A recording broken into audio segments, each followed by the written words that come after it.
अल्हम्दुलिल्लाहि रब्बिल आलमीन वस्सलातु वस्सलामु अला सय्यिदिल अंबिया वल मुरसलीन व अला आलिहि व अस्हाबिहि व ज़ुर्रिय्यातिहि अजमाइन, अम्मा बाद। सबसे पहले तो मैं शुक्रगुजार हूँ मुफ्ती रईस साहब का कि उन्होंने मुझे यहाँ मदऊ किया। और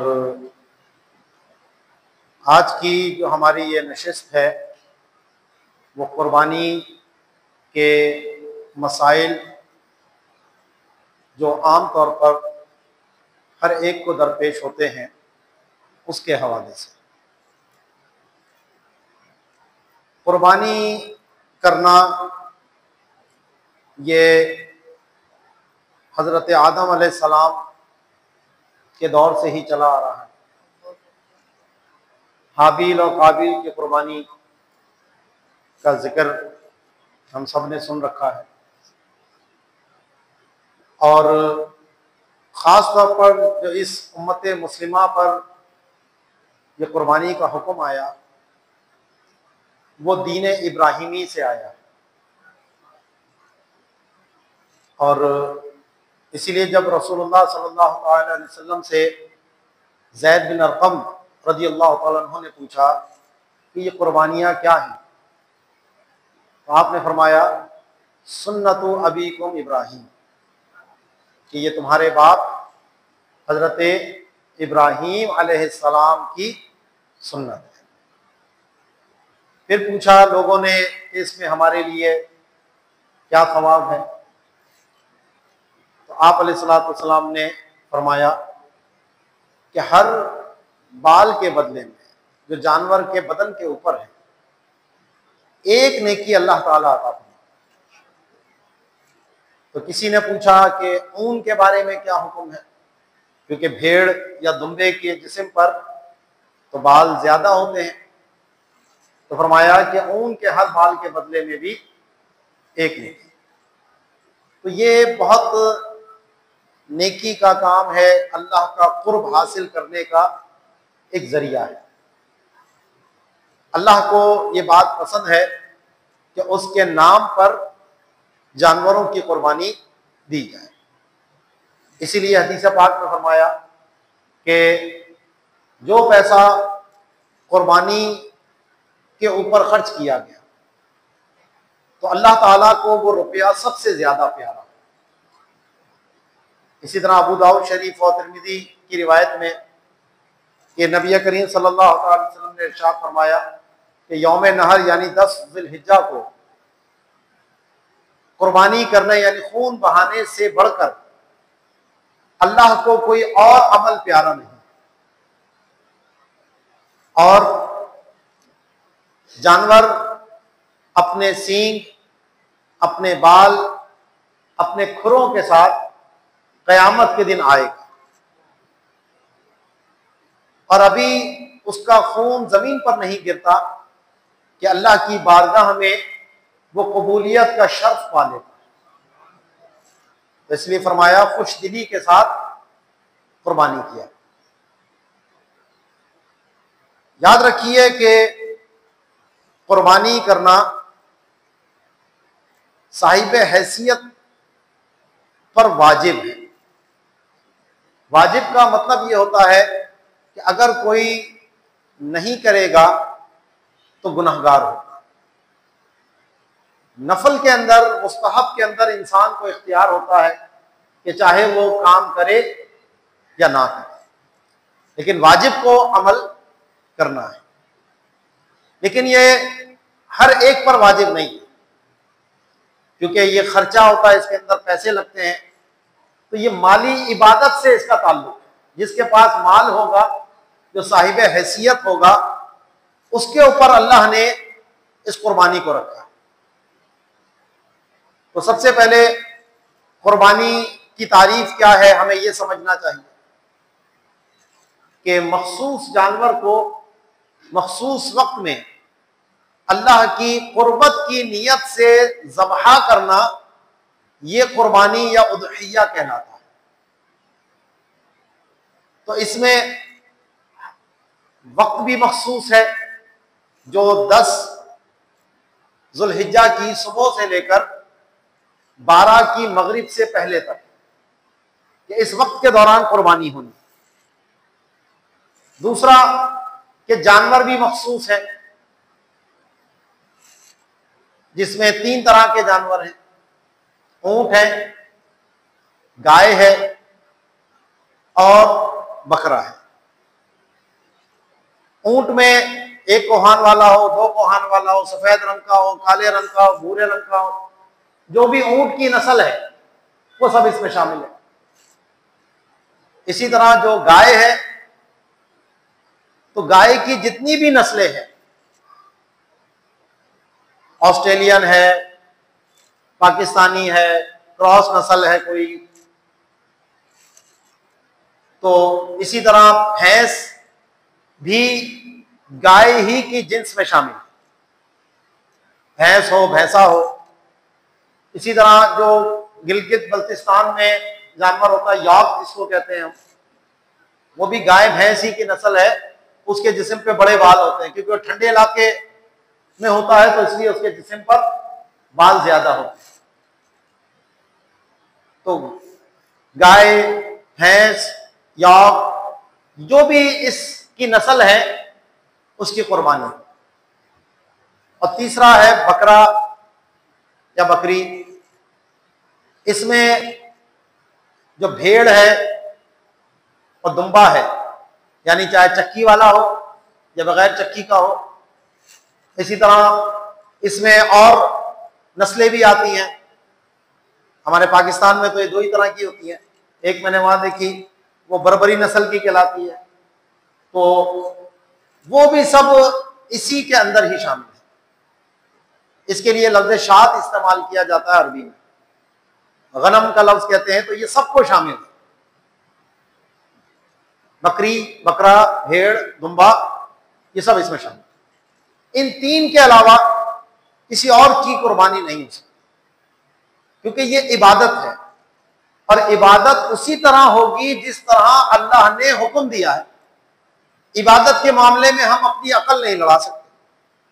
जैसे अभी हमने मगरिब की 3 फर्ज पढ़े, अब कोई कहे नहीं जनाब मैं तो 4 ही पढ़ूंगा, चलो 1 इजाफा कर दो, तो उसको इसका इख्तियार नहीं है। तो ऐसे ही जानवर भी ये 3 ही हैं।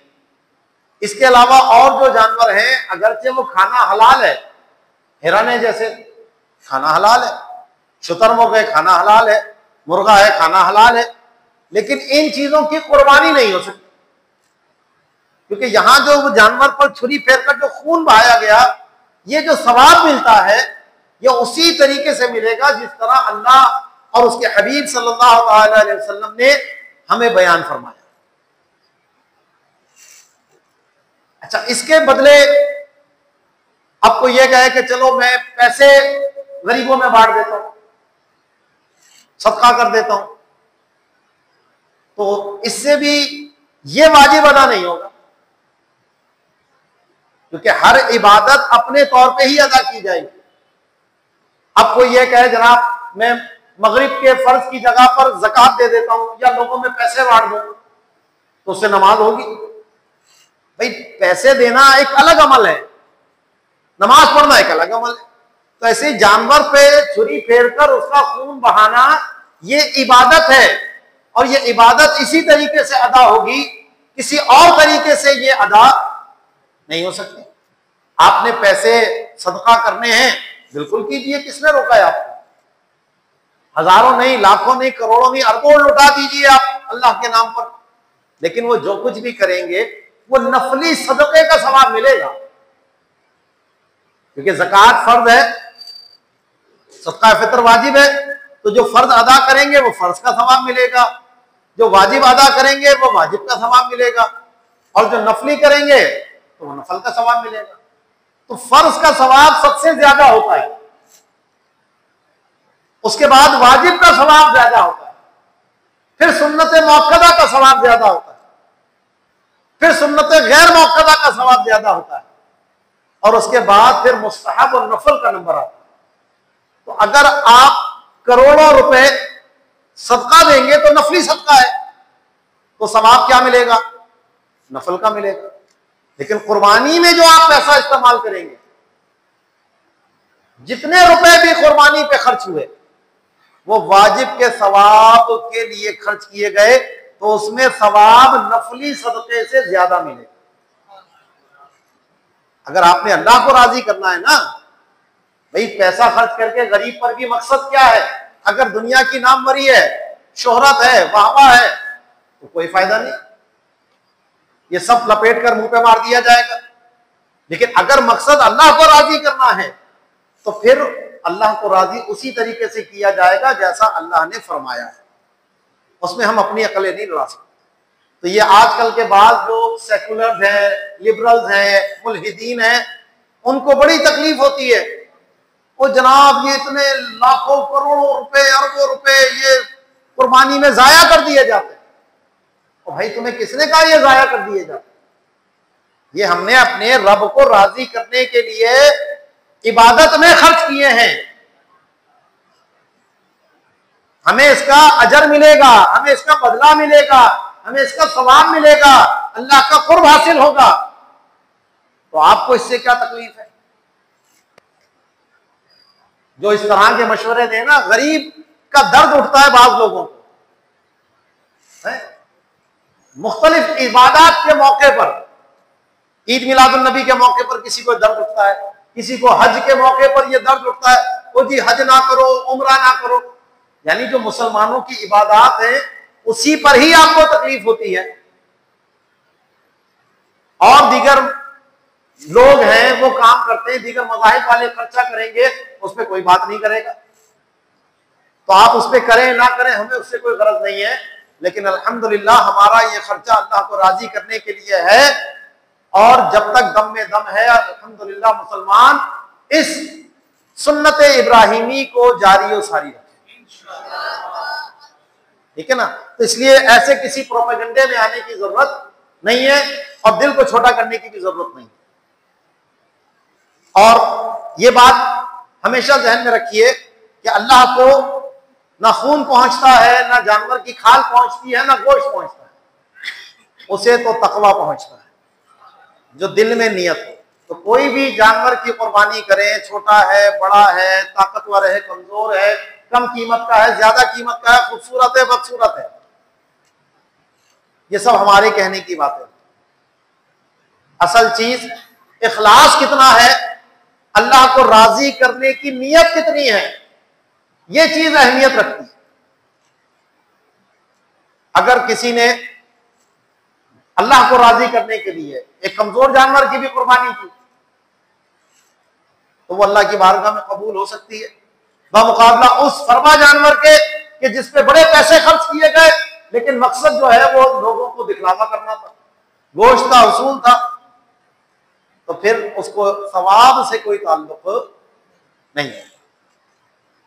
अब ये जो कुर्बानी, क्योंकि वाजिब मैंने कहा, तो कोई भी इबादत हो, कोई भी चीज हो, तो उसकी कुछ शराइत होती हैं, सबब होता है, और उसका एक हुक्म होता है। तो ये जो कुर्बानी है इसकी 5 शराइत, जिसमें ये 5 चीजें पाई जाएं तो उस पर कुर्बानी वाजिब है। सबसे पहले है मुसलमान होना, क्योंकि जनाब जो मुसलमान ही नहीं है तो उस पर क्या वाजिब और क्या फर्ज। तो उसके पहला फर्ज तो उस पर यह है कि मुसलमान हो जाओ, मुसलमान हो गए तो फिर सारी चीजें आ जाएंगी। तो जो गैर मुस्लिम है, अगर भले मालदार हो, कुछ भी हो, तो जब तक वो मुसलमान नहीं होगा उस पर कुर्बानी वाजिब नहीं। दूसरा है कि आकिल और बालिग हो। नाबालिग पर अगरचे इसमें इख्तलाफ है, लेकिन राजिह कौल यही है कि उस पर कुर्बानी वाजिब नहीं है, ना खुद वो करेगा ना उसकी तरफ से उसका वली। हाँ, अगर कोई वली अपने पैसों से, अपने माल से नाबालिग की तरफ से कुर्बानी कर दे तो उसको सवाब मिलेगा। जैसे हमारे यहाँ लोग बेटा अपनी औलाद की तरफ से लोग कुर्बानी करते हैं, नाबालिग बच्चों की तरफ से भी कुर्बानी करते हैं। तो ठीक है, कर सकते हैं। लेकिन अगर उस नाबालिग का अपना कोई माल मौजूद है तो उसके माल से कुर्बानी नहीं होगी, क्योंकि ये तबर्रो है या ये एक सदका है, गोश्त जो बाद में बचता है, तो नाबालिग तबर्रो का अहल नहीं है उसके माल से, इसलिए उस पर कुर्बानी वाजिब नहीं होती। आजाद हो, गुलाम पर कुर्बानी वाजिब नहीं, और साहिब हैसियत हो। साहिब हैसियत से यहां क्या मुराद, इसको समझना बहुत जरूरी है, क्योंकि एक साहिब हैसियत होना वो है जो ज़कात में जिसका एतबार किया जाता है, और एक साहिब हैसियत होना वो है कि जो सदका फितर और कुर्बानी और महारिम के नफ्ते में जिसका एतबार किया जाता है। तो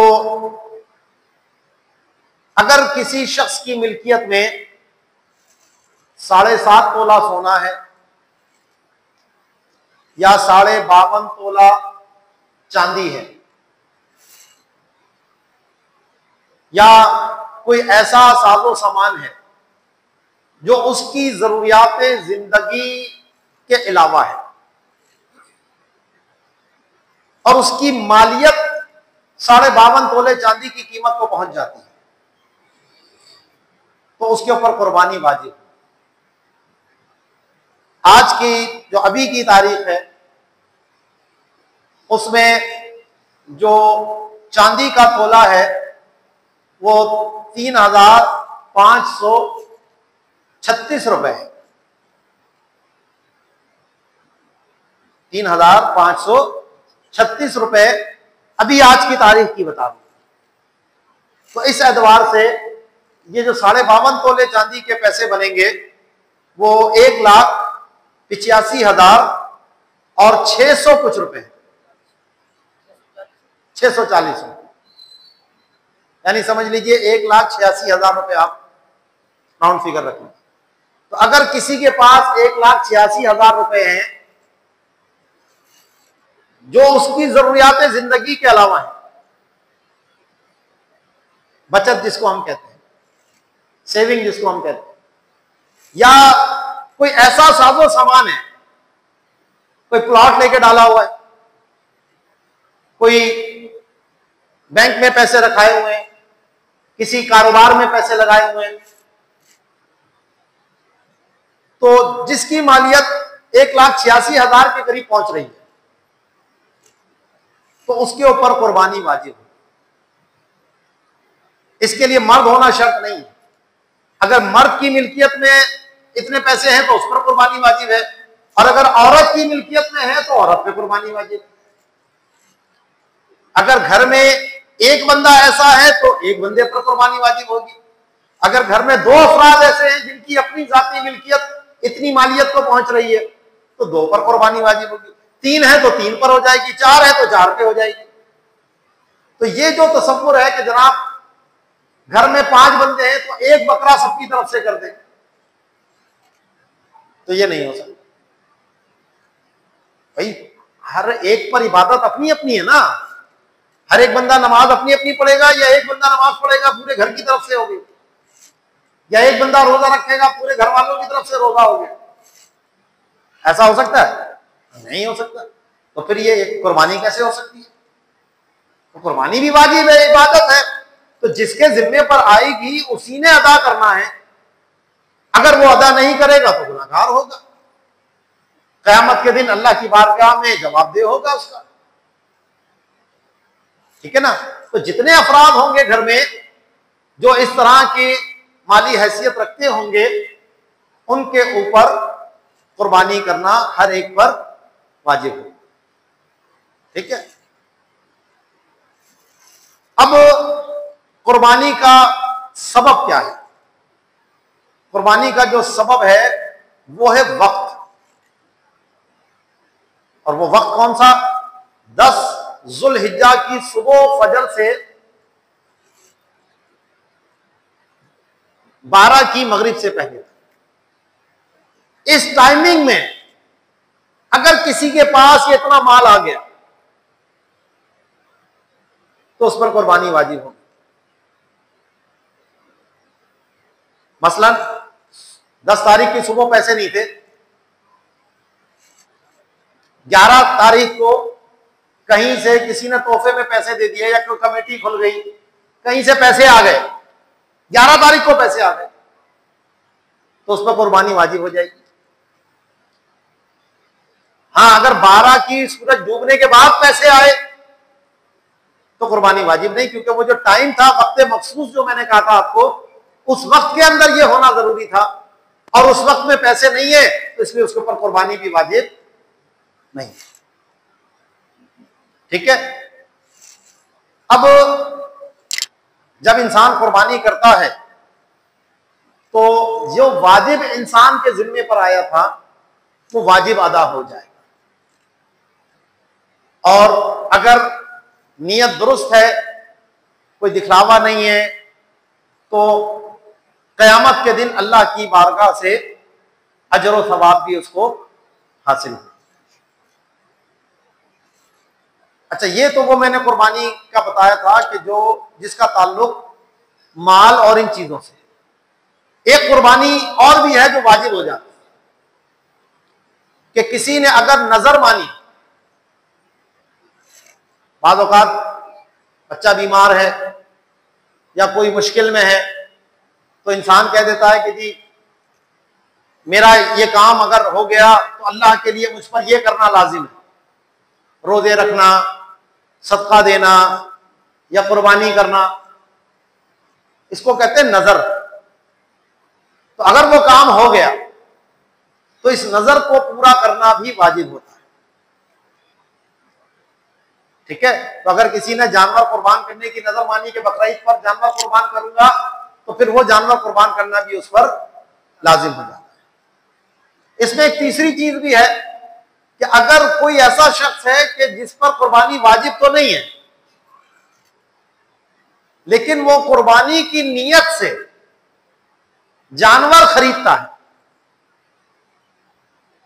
तो इस खरीदारी करने की वजह से वो कुर्बानी करना उसके ऊपर वाजिब हो जाता है। वैसे तो वाजिब नहीं था उसके ऊपर, लेकिन उसके दिल में शौक आया कि भाई पैसे जोड़कर मैं कुर्बानी करता हूं, तो कुर्बानी की नीयत से उसने जानवर खरीदा।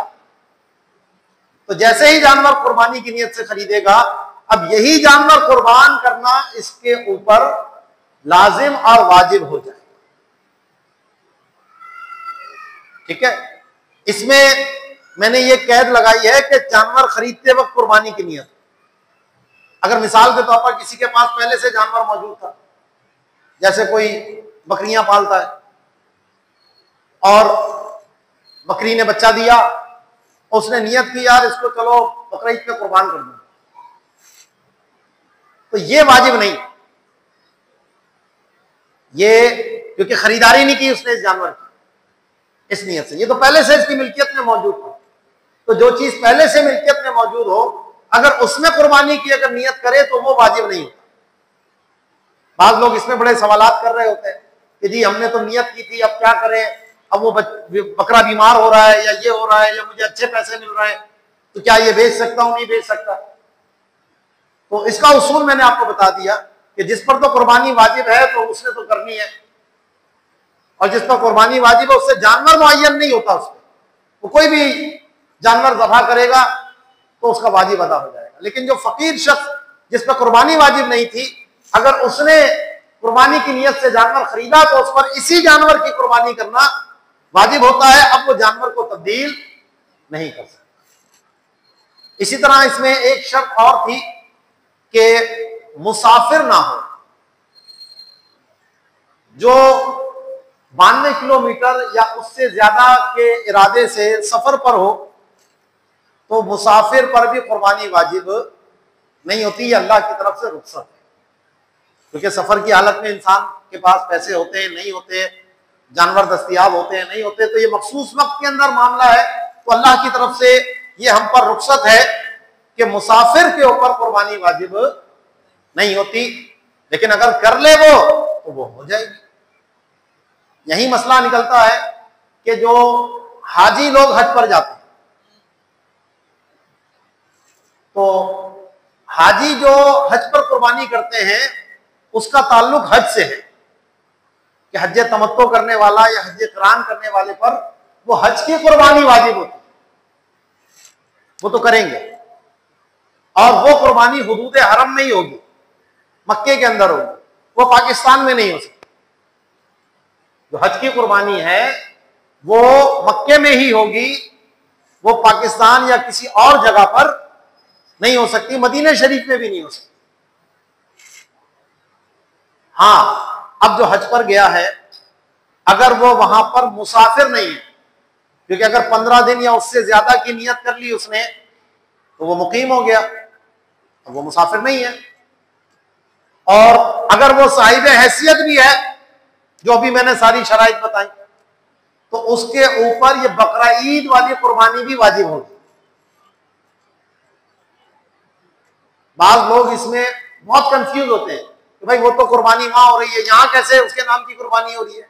तो जनाब अगर वो वाजिब है उसके ऊपर, तो वो कुर्बानी वो मक्के में भी करवा सकता है और पाकिस्तान में भी करवा सकता है। जैसे बाज लोग हज पे जाते हैं तो वो कहते हैं भाई हमारे नाम की भी यहां कुर्बानी होगी, तो ठीक है कर सकते हैं, लेकिन हज वाली कुर्बानी का ताल्लुक वहां से, ठीक है। अब कुर्बानी एक ऐसी इबादत है क्योंकि इसका ताल्लुक माल से, और माली कुर्बानी में नियाबत हो सकती है, किसी को आप अपना नाइब या वकील बना सकते हैं। जैसे ज़कात खुद फकीर को देना जरूरी नहीं है, सदका फितर खुद फकीर को देना जरूरी नहीं है। आपने अपने भाई को कहा यार मेरी तरफ से ये ज़कात के पैसे दे देना, या मेरी तरफ से सदका फितर अदा कर देना, क्योंकि इसका ताल्लुक माल से है। लेकिन जो जिस्मानी इबादत होती है वो कोई दूसरे की तरफ से नहीं कर सकता। आप कहें भाई को भाई मेरी तरफ से भी नमाज पढ़ ले या मेरी तरफ से भी रोजा रख ले, ऐसा हो सकता है? नहीं। तो जो जिस्मानी इबादत है उसमें नियाबत नहीं होती, और जो माल जिससे ताल्लुक रखने वाली इबादत होती है उसमें नियाबत या वकालत हो सकती है। तो कुर्बानी के लिए आप किसी को अपनी तरफ से वकील भी बना सकते हैं। जैसे हमारे यहाँ बहुत से फलाही इदारों में कुर्बानियां करवाई जाती हैं, तो वो वकालत ही होती है। हमने पैसे दे दिए वहां पर, अब वो हमारी तरफ से जानवर खरीद कर और हमारी तरफ से कुर्बानी कर देते हैं। तो ये क्यों हो रहा है? क्योंकि इस इबादत का ताल्लुक माल से है, और माली इबादत में आप किसी को अपना नाइब मुकर्रर कर सकते हैं, लेकिन इसमें इजाजत जरूरी है। बगैर इजाजत तो नियाबत हो नहीं सकती। अब किसी ने जानवर दबा कर दिया भाई ने, और कहता है यार भाई तू मत करियो, मैंने तेरी तरफ से कर दिया। मैं भाई मैंने कब कहा था तुम मेरी तरफ से कुर्बानी करो? तो वाजिब अदा नहीं होगा। इस वाजिब के अदा करने के लिए जरूरी है कि आपने उसको अपना नाइब मुकर्रर किया हो। बगैर नाइब मुकर्रर किए वो इबादत अदा नहीं होगी। तो जैसे अब घर में बेटे हैं, बीवी है, तो अब उनकी तरफ से आप कुर्बानी करना चाहते हैं। जैसे बाज़ औक़ात होता है अब्बा जी बड़ी गाय लेकर आ गए, 7 हिस्से हैं, अब किसी से कुछ पूछा भी नहीं, बस दिल में खुद ही कहा एक हिस्सा इसका, एक हिस्सा उसका, एक हिस्सा उसका, एक हिस्सा उसका। उन्हें पता भी नहीं, ना उनसे पूछा, ना उनसे इजाजत ली, ना उनसे वकालत ली कि हम तुम्हारी तरफ से ये फला कुर्बानी कर दें, और छुरी फेर दी, और अपनी दानिश में ये समझ रहे हैं कि लो जी उनकी तरफ से कुर्बानी हो। तो क्या आपने उनसे परमिशन ली, उनसे इजाजत ली, उनसे वकालत ली? उन्होंने आपको कहा कि आप मेरी तरफ से कुर्बानी कर दें? नहीं कहा, तो फिर आप वकील कैसे बन गए उनके? तो इसलिए अगर आप अपनी औलाद की तरफ से या अपनी बीवी की तरफ से या अपने भाइयों की तरफ से कुर्बानी करना चाहते हैं, तो उनसे आपने क्या करना है? इजाजत लेनी, या उनको बता दें भाई हम आपकी तरफ से कुर्बानी कर रहे हैं, तो क्या ठीक है जी, तो हो गई इजाजत। अब ये उन्हें पता भी नहीं, और खुद ही खुद दिल ही दिल में जो है वो तसव्वुर कर लिया कि ये फलां ये फलां ये फलां की तरफ से, तो ये इबादत है जनाब। इबादत के लिए या तो खुद इबादत की जाएगी या किसी दूसरे को नाइब मुकर्रर किया जाएगा। ठीक है। अब जो कुर्बानी के जानवर मैंने आपको बताए थे, उसमें जो बकरा बकरी है वो तो एक बंदे की तरफ से होगा, और जो ऊंट या गाय है इसमें ज्यादा से ज्यादा 7 अफराद शरीक हो सकते हैं। उनका एक ही घर से होना जरूरी नहीं है, वो मुख्तलिफ लोग भी हो सकते हैं, जानने वाले भी हो सकते हैं, ना जानने वाले भी हो सकते हैं। ज्यादा से ज्यादा 7, यानी कोई भी जो शख्स इसमें शामिल है उसका हिस्सा 7वें से कम नहीं होना चाहिए। 7वें से ज्यादा हो सकता है। मसलन 5 लोगों ने मिलकर गाय ले ली, 5 ने बराबर पैसे दे दिए, तो 7 हिस्से करना जरूरी नहीं होते। बाज लोग इस गलतफहमी में रहते हैं कि जनाब एक एक तो हम 5 का हो गया, अब ये छठा किसका और 7वां किसका। देखा होगा ना, आपने सुना होगा, भाई 6 बंदे हो गए, अब यार 7वां भी ढूंढो कोई, तो 7वां ढूंढना कोई जरूरी नहीं है। ज्यादा से ज्यादा 7 हैं। पूरी गाय आप एक की तरफ से कर ले, 2 बंदे मिलकर पूरी गाय कर ले, 3 बंदे मिलकर पूरी गाय कर ले, 4 कर ले, 5 कर ले, 6 कर ले, और ज्यादा से ज्यादा 7 कर।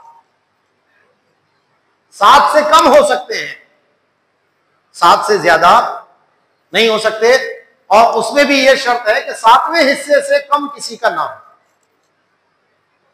ठीक है। और इसमें यह एहतियात बहुत जरूरी है कि सबकी जो नीयत है वो कुर्बत, इबादत अल्लाह को राजी करने की।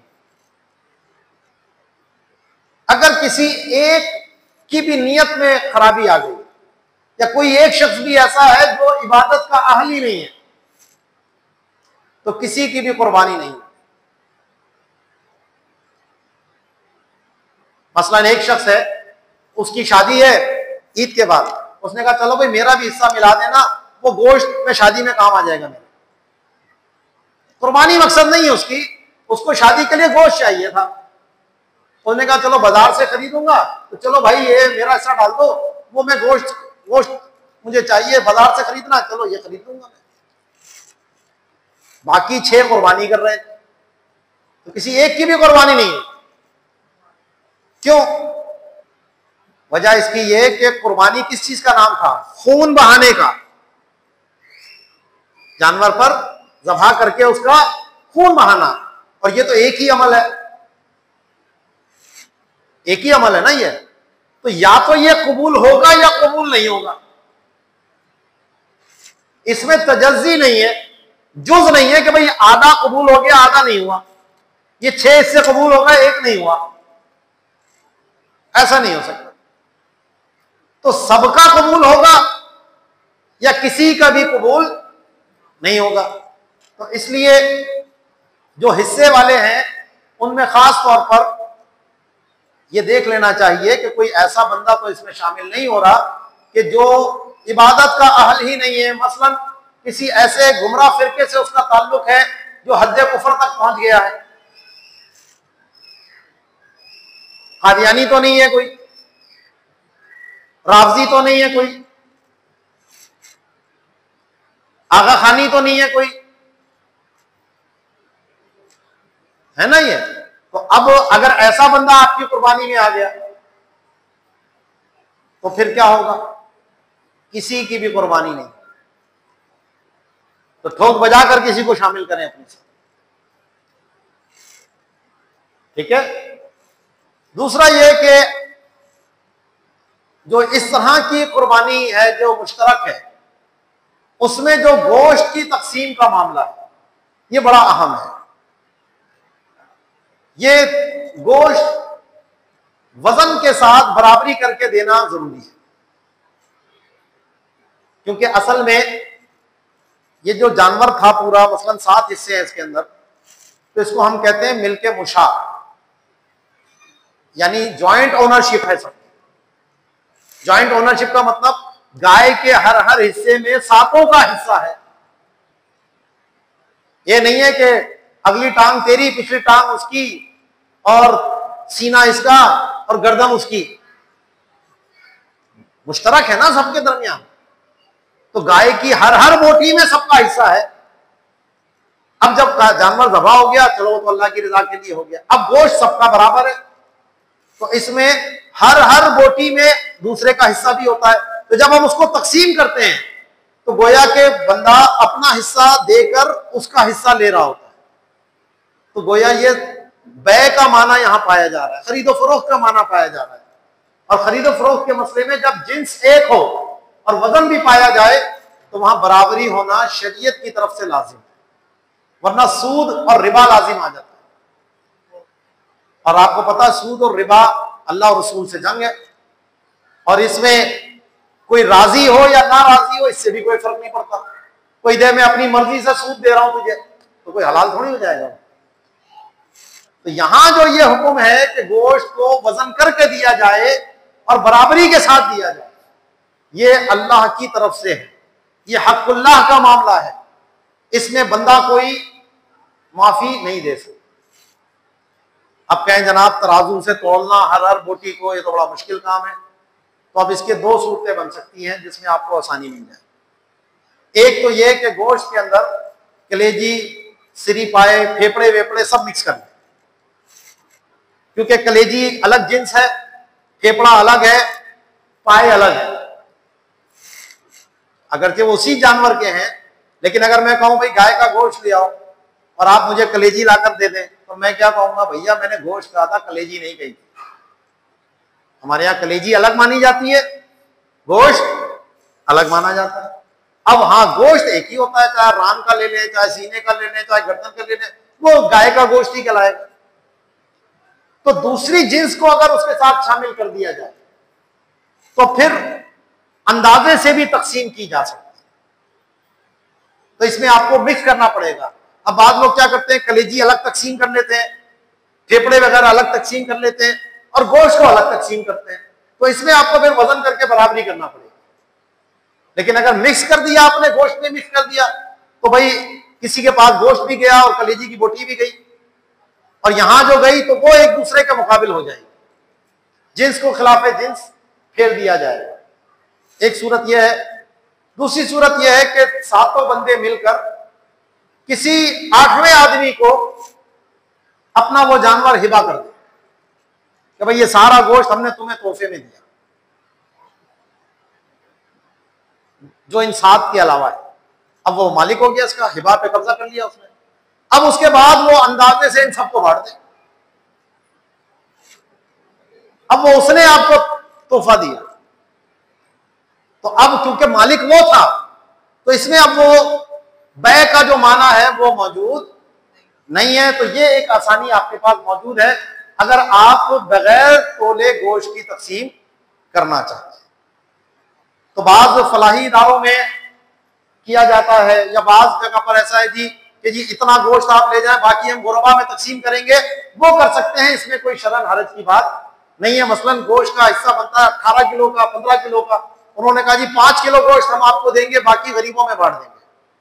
तो 5 किलो गोश्त आपने लिया और बाकी हिस्सा उन्होंने आपका गरीबों में तकसीम कर दिया, तो इसमें कोई हरज की बात नहीं। अब कुर्बानी का जो गोश्त हासिल हो, इसमें बेहतर यह है कि उसके 3 हिस्से किए जाए। एक अपने अहलो अयाल के लिए, जो घर वाले हैं, घर में जो हांडी पकती है, जो लोग उसमें से खाते हैं, वो सब अहलो अयाल में आएंगे। और दूसरा अपने जो रिश्तेदार हैं करीबी, उनके लिए रखा जाए। बहन भाई हैं, उनकी औलादें हैं, चचा ताया मामू खाला, ये जो रिश्तेदार हैं इनकी औलादें, ये सब करीबी रिश्तेदार शुमार किए। ज़वील अरहाम हो गए, असबात हो गए, ठीक है। और तीसरा जो है वो खालिसतन गुरबा और मसाकीन के लिए, ऐसे लोग जो कुर्बानी करने के काबिल नहीं है, उनके लिए रखा जाए, उनमें तकसीम किया जाए। पहले 3 दिन से ज्यादा गोश्त रखना जायज नहीं था। नबी करीम अलैहिस्सलाम ने फरमाया 3 दिन तक गोश्त रखो, बाकी सदका करो। अगला साल भी जब यह आया तो आप अलैहिस्सलाम से पूछा, या रसूलल्लाह आपने 3 दिन तक रखने का कहा था, उसके बाद मना किया। तो आप सल्लल्लाहु अलैहि वसल्लम ने फरमाया, मैंने इसलिए कहा था कि उस वक्त मदीना मुनव्वरा में फुकरा और गुरबा बहुत सारे आ गए थे, तो उनकी वजह से कहा था। तो अब खाओ, रखो और उससे अजर भी कमाओ। तो अब ये तसव्वुर के 3 दिन तक आप कुर्बानी का गोश्त रख सकते हैं, इससे ज्यादा नहीं, ये गलत है। आप उसको ज्यादा दिन भी अपने पास रख सकते हैं, लेकिन ऐसा भी ना हो कि सारा ही घर में रख लिया, या जो लोगों में बांटा तो अच्छा अच्छा सारा घर में रख लिया और बाकी जो पकने काबिल नहीं है तो कहा चलो अब ये हड्डियां बच गई हैं, ये चीचड़े बच गए, चलो ये बांट देते। तो कुर्बानी तो नाम था खून बहाने का, वो तो हो गई, लेकिन अब ये गोश्त भी एक जरिया है मजीद अल्लाह का कुर्ब हासिल करने का, मजीद सवाब कमाने का। तो इसके लिए फिर इस पर अमल किया जाए। हाँ, अगर किसी के खुद अहलो अयाल ज्यादा है तो वो अपने लिए जितने अफराद ज्यादा हैं तो उनके हिसाब से रख सकता है, ठीक है। या वो अपने रिश्तेदारों की दावत करता है, मसलन कोई बड़ा भाई है, सारे बहन भाइयों को अपने घर जमा करता है। अब जनाब उसके लिए पूरी 10 किलो की देख पकनी है, अब उसने किया एक बकरा है, तो बकरे में से निकलेगा कितना, 12, 13, 14 किलो निकल जाएगा। तो अब वो 3 हिस्से करेगा तो पता लग रहा है बकरीद वाले दिन वो आलू की बिरयानी खिला रहा है लोगों को।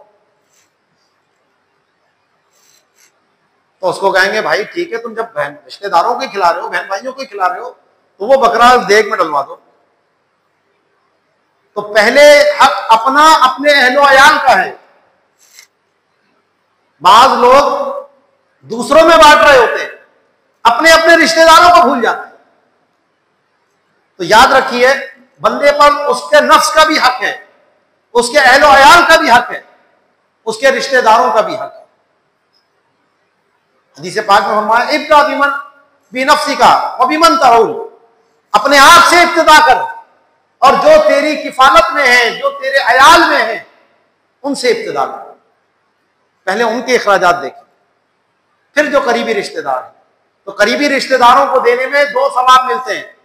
अगर वो गरीब है तो सदके का सवाब भी मिलता है और रिश्तेदारी कायम रखने का भी सवाब मिलता है। हमारे यहाँ ये तसव्वुर है, अरे वो भाई ने, अरे उसने तो गाय की है यार, उसको देने की क्या जरूरत है। तो यहाँ जरूरत और बिला जरूरत की बात नहीं है।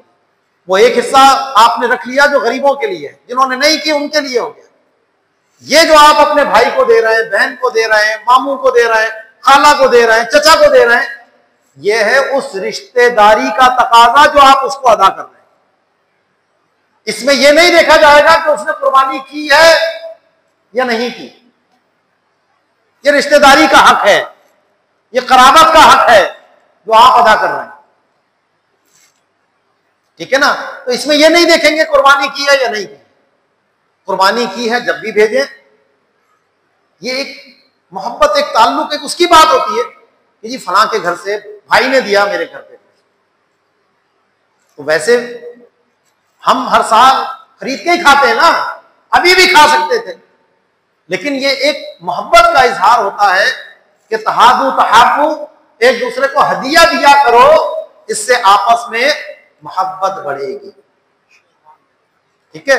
तो रिश्तेदारों को देने में यह नहीं देखना कुर्बानी की या नहीं की, नहीं की तो उसको और ज्यादा दे। अगर कुर्बानी की है उसने तो भले थोड़ा दे, लेकिन दे जरूर, ये उसका हक है। बाकी फिर और गरीबों के फुकरा में आप तकसीम करें, ठीक है जी। ये मसला हमारा गोश्त की तकसीम के हवाले से। अब जो कुर्बानी के जानवर हैं उसके लिए ये जरूरी है कि वो ऐब से पाक, उसमें नक्स ना हो, कमी ना हो, क्योंकि ये इबादत के लिए जानवर कुर्बान किया जा रहा है। और मैंने आपको शुरू में बताया कि इबादत उसी तरीके से होगी जिस तरह अल्लाह और उसके हबीब सल्लल्लाहु अलैहि वसल्लम ने हमें बयान फरमाया, तो ऐब वाले जानवर को कुर्बान करने से मना किया गया। नबी करीम अलैहिस्सलाम ने, साहबी कहते हैं, हमें चार चीजें देख लें, कान देख लें, उसकी आंखें देख लें, उसके दांत देख लें, ठीक है। तो ऐसा जानवर जिसमें थोड़ा बहुत ऐब है, क्योंकि बाज़ औक़ात थोड़ा बहुत ऐब से बचना बहुत दुश्वार होता है, तो वो चल जाएगा। लेकिन अगर ज्यादा ऐब है तो फिर उस जानवर की कुर्बानी नहीं हो सकती। और इसकी जो ज्यादा और कम की मिकदार है वो है 1/3 से ज्यादा, 1/3,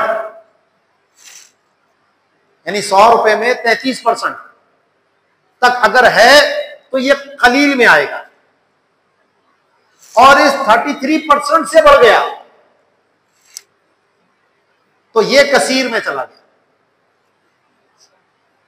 तो अब अगर जानवर का कान है वो कटा हुआ है, बाज़ औक़ात होता है ना, वो बिल्कुल निशानी के लिए थोड़ा सा कान काट लेते हैं, बिल्कुल किनारे से वो चांद की तरह यूं करके खाल को काट लिया जाता है। अब लोग परेशान होते हो, भाई ये तो कान कटा हुआ है, इसकी कुर्बानी होगी या नहीं? तो भाई वो इतना सा कटा हुआ है, इतना लंबा कान है, तो ये कितने % बनेगा? 1% भी नहीं बनेगा, 33% तक हो सकता है। तो इस तरह का अगर कान कटा हुआ है, निशानी के लिए बाज़ औक़ात लगा देते हैं, तो इसमें कोई हर्ज की बात नहीं है, इसकी कुर्बानी हो सकती है। कान कितना कटा हुआ हो, 1/3 से ज्यादा, तो उसकी कुर्बानी नहीं होगी।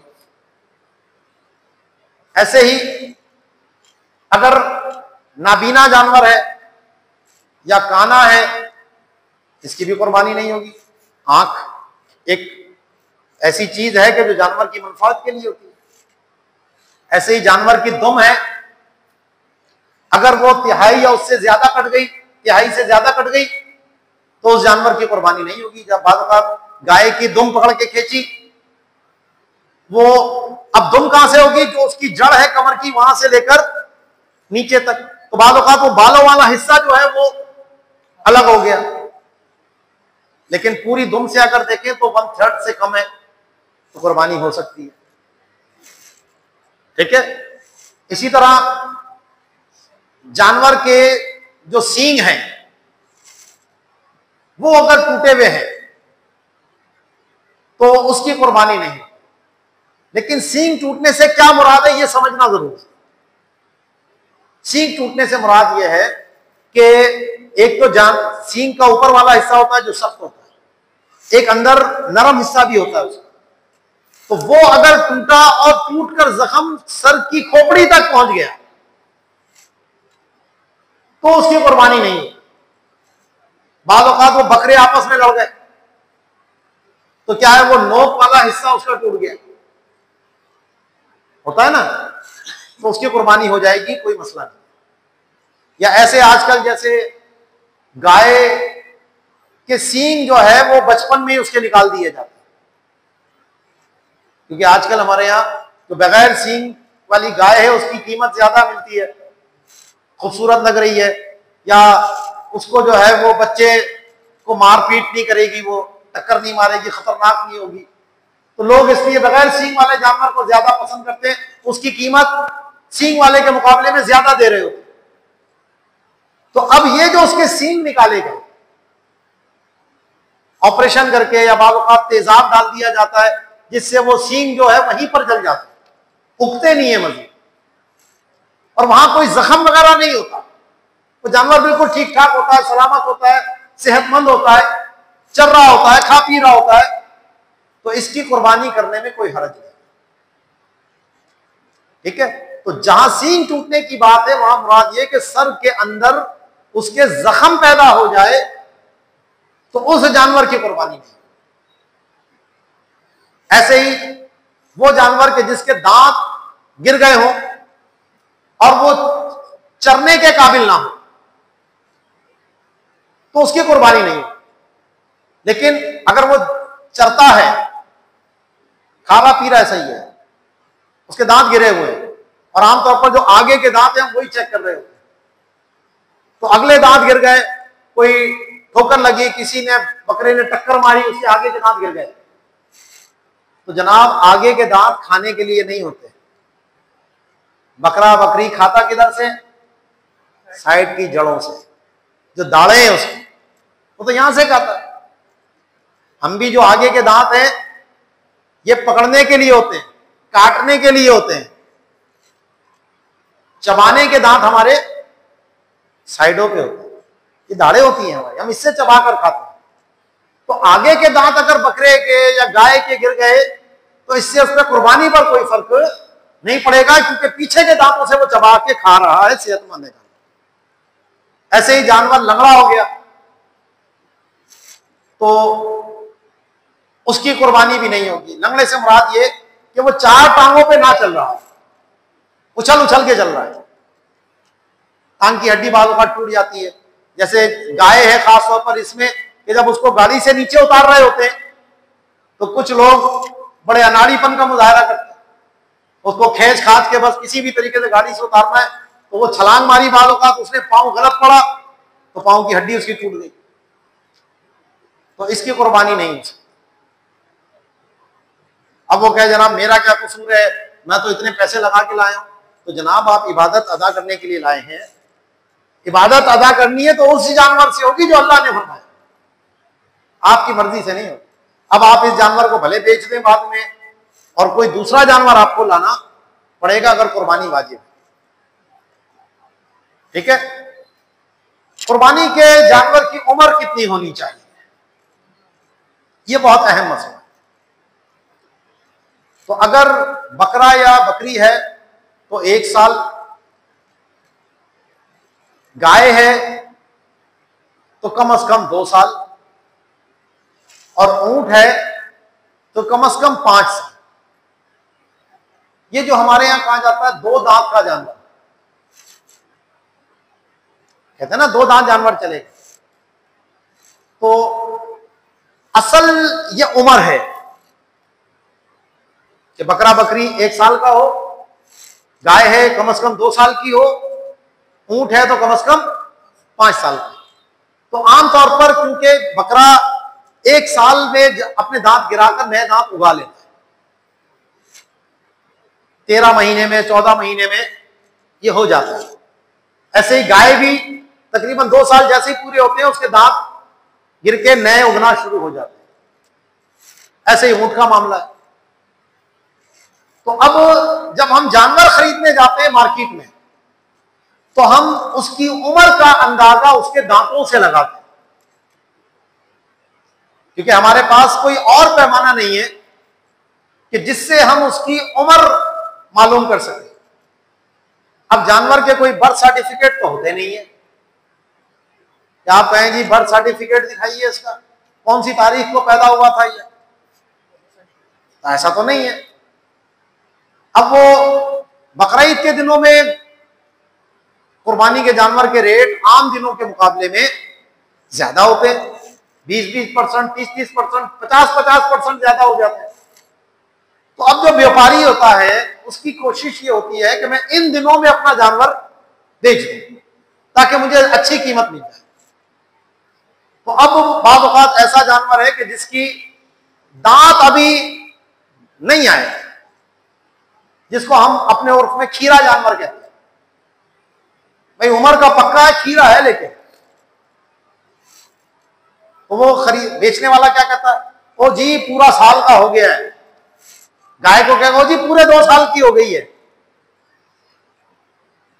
तो उसकी बात पर हम एतबार नहीं कर सकते। क्यों? पहली बात तो यह है कि वो जो आमतौर पर जो व्यापारी बेच रहा होता है खुद उसने भी उस जानवर को पाला नहीं होता है। वो क्या करता है, वो तो खुद गांवों से देहातों से जाकर घरों से वो जानवर खरीद लेते। जो मंडी में जानवर बेचने वाले होते हैं ये कोई खुद नहीं पालते, बल्कि ये लोग क्या करते हैं, गांवों में जाकर देहातों में जाकर वहां के लोगों से, किसी के पास 1 जानवर है, किसी के पास 2 है, किसी के पास 3 है। अब वो कहे जनाब मंडी जाऊंगा लेकर, सुबह से शाम तक ख्वारी उठाऊंगा, बिकेगा नहीं बिकेगा। तो वो देहात वाले इतनी पंचायत में नहीं पड़ते, वो क्या कहते हैं, अच्छा भाई हमें यहीं इस पे पैसे इतने दे दे। अब वो वहां से खरीद के ले आया, तो अब वो कैसे कह सकता है कि इसकी उम्र पूरी होगी? क्या तुमने पाला है? नहीं नहीं। तो फिर तुम्हें कैसे पता? क्या तुम उस पैदाइश के वक्त वहां मौजूद थे क्या उसके? इसलिए उसकी बात का एतबार नहीं। दूसरी बात कि वो मुत्तहम है, क्योंकि वो तो ये चाहेगा ना मेरा जानवर बिक जाए। तो आजकल ईमानदारी तो बहुत कम लोगों में है। हालांकि ये इबादत का मामला है, उसको ये झूठ बोलकर अपनी रोजी को वो हराम करता है, गलत बयानी करता है।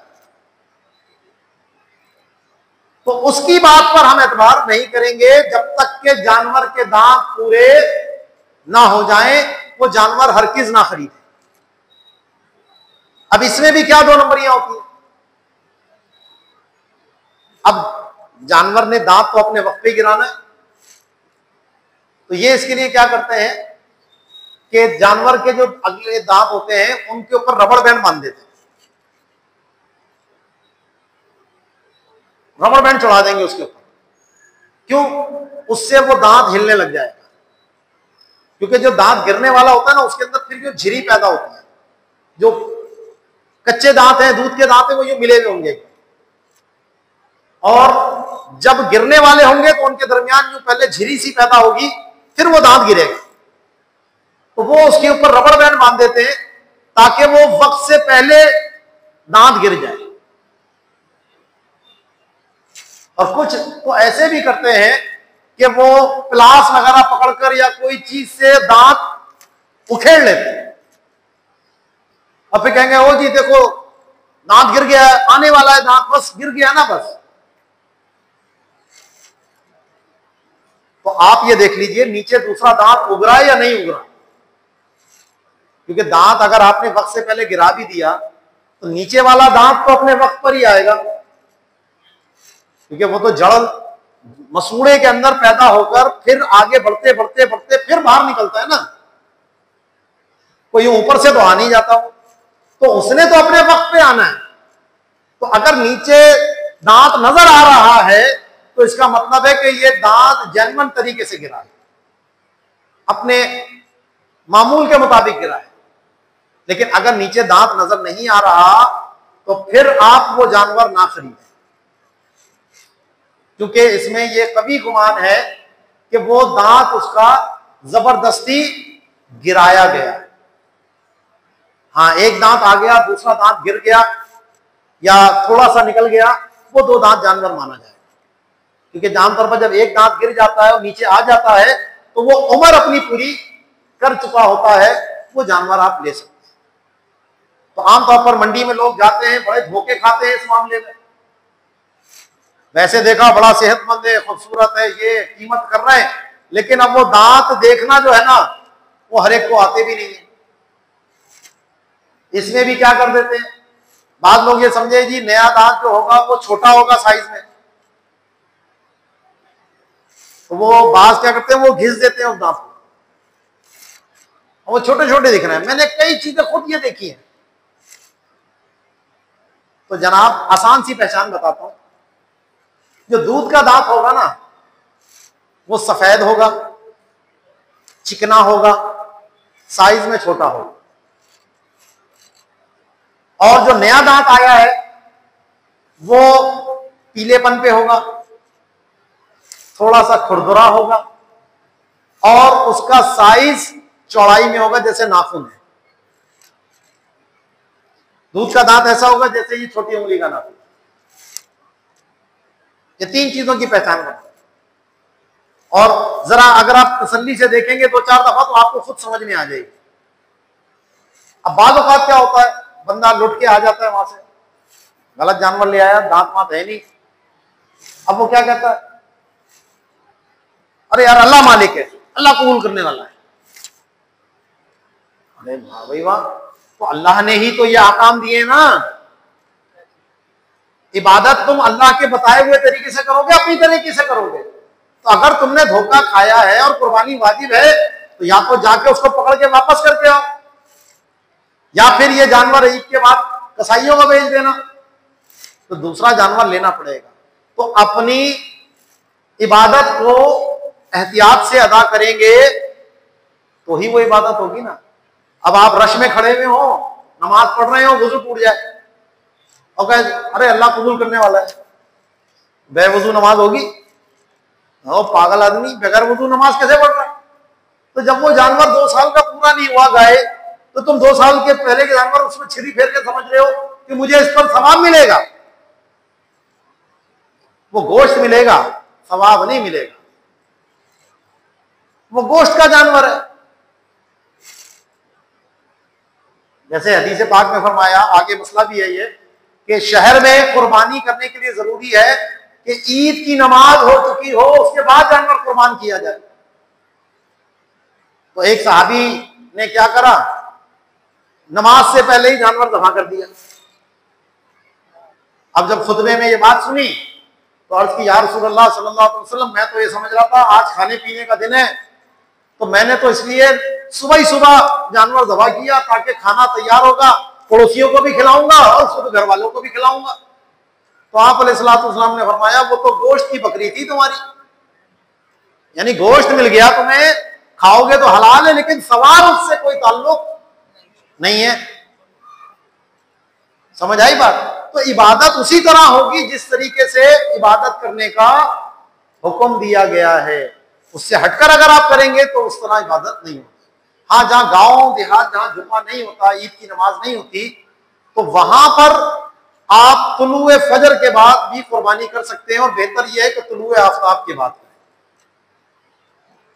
अब ज़ब्हा करने में भी बड़ी एहतियात की जरूरत होती है, क्योंकि जो ज़ाबिह है, ज़ब्हा करने वाला है, इसके भी शरई तरीका होता है, इसके भी आदाब हैं। इस्लाम का हुक्म हर जगह मौजूद है।